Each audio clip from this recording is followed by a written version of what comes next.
Good morning, my friends. Welcome back to the channel. This is Tanya, Sidegigcrafts, guys. We have got a project to share today, as well as I'm going to teach you how to make these. This is going to be a two-part series. Not four, two. Two-part series. And I'm going to show you this project, what I'm aiming for, and then tomorrow I will be going live to show you how to create this beauty. Now, this is an advent calendar for Christmas. I'm using Rosie's Studio papers, and I have put the start of this together. And tomorrow we will be working on another one. So I have made some alterations. You're going to recognize this process possibly. If you follow May at all, I did start with her project and have made it my own. So there were some things I love about it, and then there's some things that I wanted a little bit different, like the box sizes I think are too small on hers. It's hard to find things to fit, so I made my boxes a little bit deeper. Now, this isn't done, but I was testing my box sizes here, and they are fitting. I've got a thicker spine, I've got thicker boxes, and I'm going to put another additional box right in here. There's going to be space for number 25 to go all the way up the spine. So we're going to have that piece in there too. So what I'm going to have you guys do is create the boxes. You've got 24, we'll do this one together, but you've got 24 boxes of this size to get done before our project, so we can put them all together as we go live.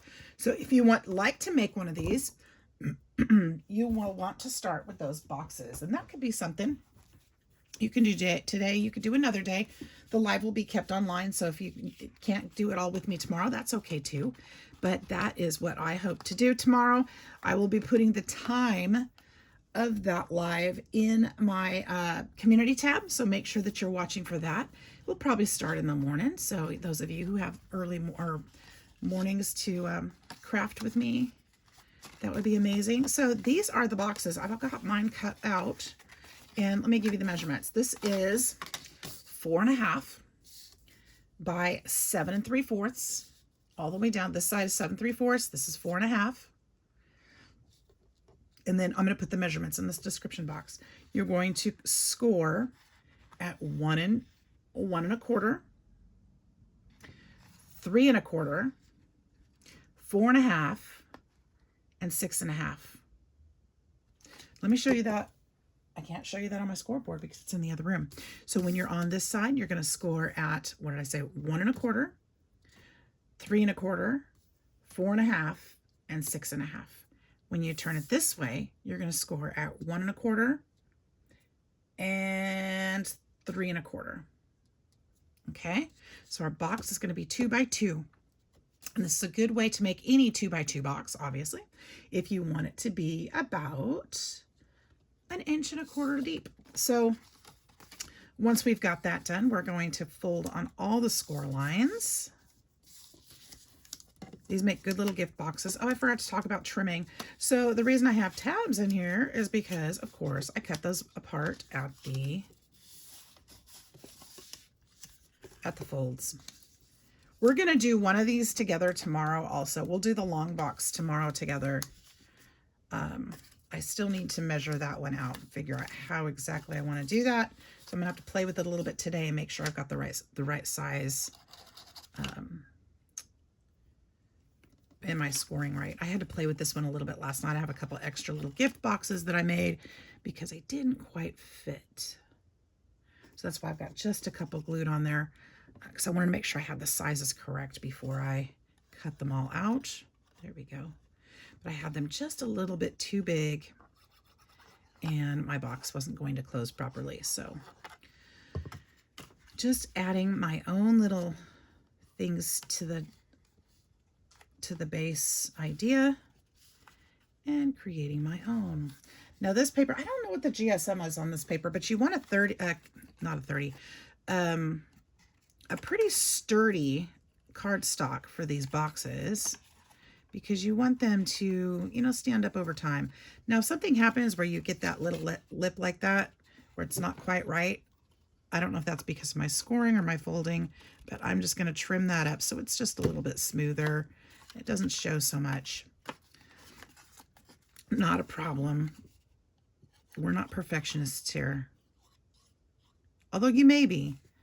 In which case, just make sure your scores are right and your folding is right, because that's all it is. It's just a little human error there.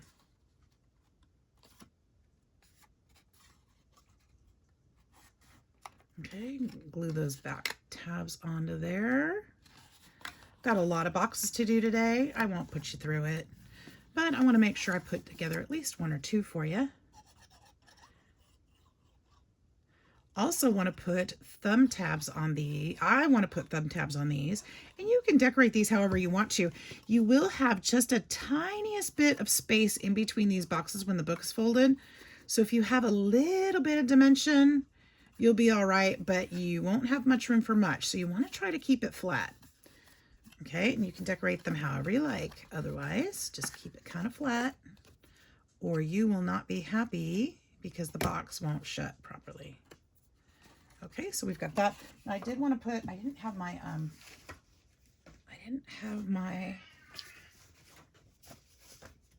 punch with me last night when I made these. So I like to use this little one on these and just put a little thumb notch. The reason why I do that is because it makes it a little bit easier to get into these boxes when they're in there, because otherwise the seam is all the way glued, you know, close to the bottom, and you won't have any leverage there.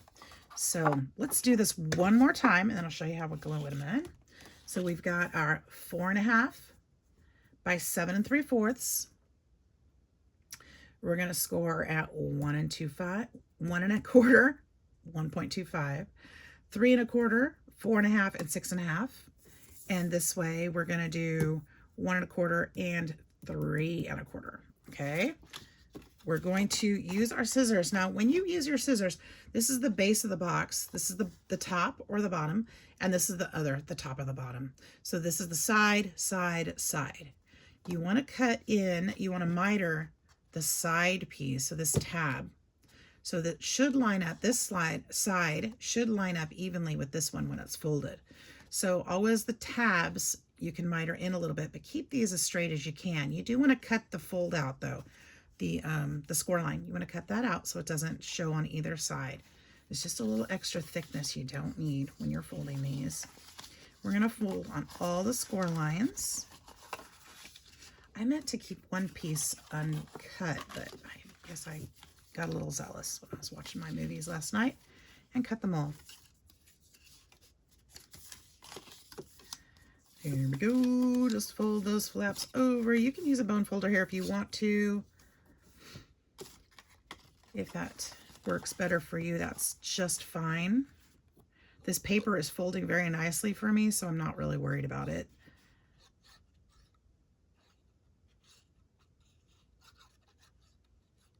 All right, glue those sides. We're going to tip this up. It helps to keep it sitting on the table, so you can just fold that straight up and then line those up. Make sure that piece of paper doesn't go over the edge here, because that's just not going to look good.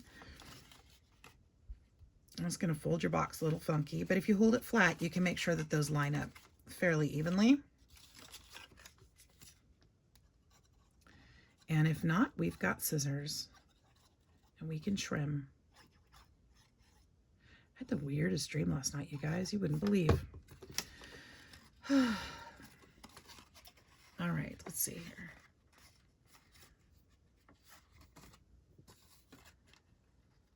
Go straight up there, straight up there.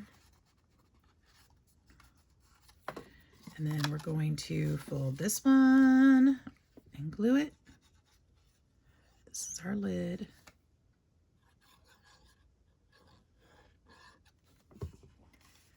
You could also thumb notch these before you fold them.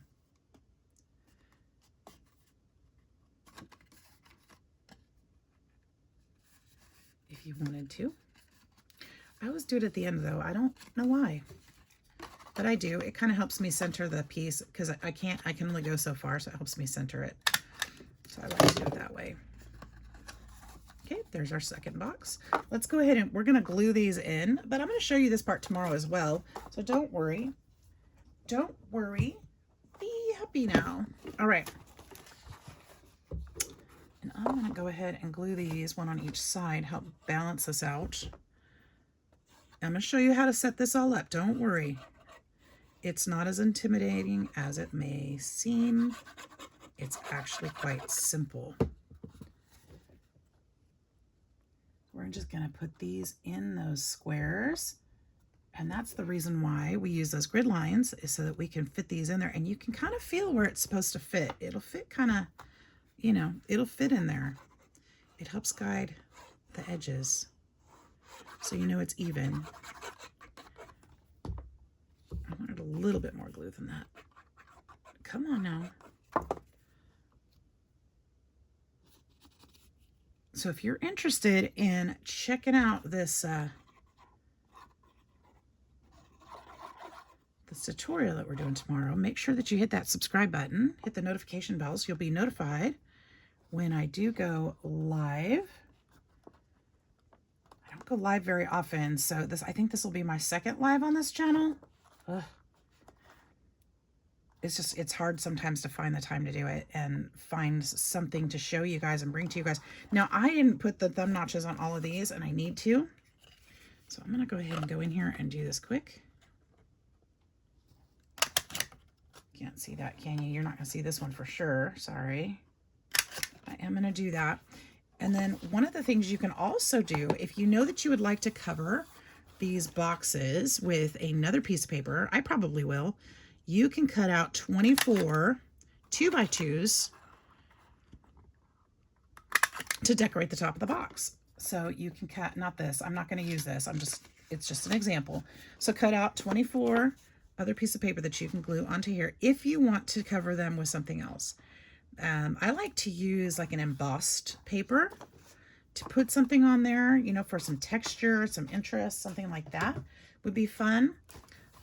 But as you can see, there won't be a lot of room for, can I show you that? There's just a tiny gap in between.